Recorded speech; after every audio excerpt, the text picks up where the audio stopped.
नमस्कार. वर्तमान काळाबरोबर थोडा भूतकाळ पण आठवत जावे, म्हणजे वर्तमानात व्यवस्थितरित्या काम होऊन भविष्यात फायदा होईल. सुख नेहमीच फसवं असतं, कारण सुखात जी गर्दी असते, त्यात आपलं खरं कोण हे कधीच ओळखता येत नाही. शब्द न बोलता सहन करणं हे अशक्त मनाचं काम नसतं, तर मजबूत आत्म्याची ओळख असते. मौन म्हणजे हार नव्हे, ते स्वतःच्या भावनांचं नियंत्रण असतं.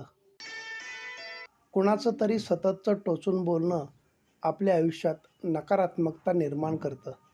प्रत्येक पावलागणिक आपण उपेक्षित असल्याची जाणीव खोटी नाती आपल्याला करून देत असतात. त्यांच्या उपस्थितीने आनंद तर मिळत नाहीच, उलट मनाची घुसमट होत असते. अशा नात्यांना स्वतःला पूर्णपणे विसरून जावं. अहंकार और संस्कार में फ़र्क है.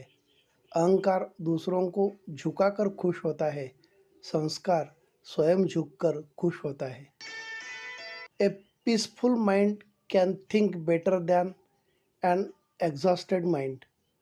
Allow a few minutes of silence to the mind every day and see how it shapes your life. धन्यवाद.